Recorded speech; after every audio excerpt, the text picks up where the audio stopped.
ఇప్పటిదాకా మీరందరూ విభీషణుడిలో దోషములు ఉన్నాయా, దోషములు లేవ, తీసుకోవచ్చా, తీసుకోకూడదా అని పలుమాటలు చెప్పేరి.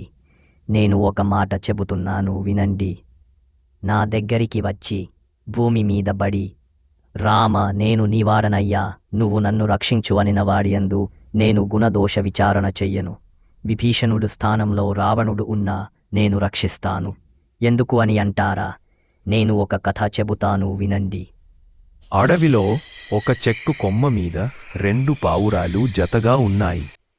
ఆ 2 పావురాలను అటుగా వెళ్తున్న వేటగాడు చూసి ఆ పావురాలకి బాణం ఎక్కుపెడతాడు. వేటగాడు బాణంతో ఆ పావురాల్లో ఒకదాన్ని కొడతాడు. అది చెట్టు పైనుంచి కింద పడి చనిపోతుంది. రెండో పావురం అది చూసి బాధతో గట్టిగా అరుస్తూ ఉండిపోతుంది. కొంతకాలానికి ఆ వేటగాడు విశేషమైన వర్షం పడుతుండగా వేటకని వచ్చి ఏమీ కనపడకపోయేసరికి ఒక చెట్టు కింద ఉండిపోయాడు.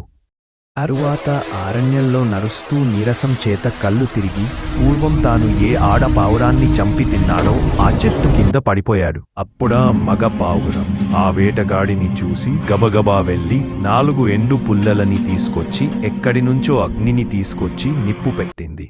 అప్పుడ వేడికి వేటగాడు స్వస్థతను పొందాడు. ఆకలితో ఉన్న ఆ వేటగాడికి ఆకలి తీర్చడం కోసం ఆ మగ పావురం అగ్నిలో పడిపోయి ప్రాణం వదిలేసింది.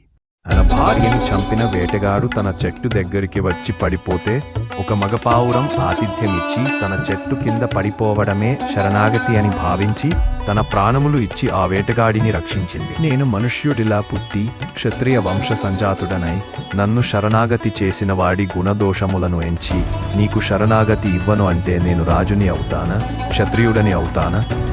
ఈ భూలోకంలో ఉన్న సమస్త భూతములలో ఏదన్నా సరే నన్ను శరణాగతి చేస్తే వాళ్ల యోగక్షేమాలు నేను వహిస్తాను.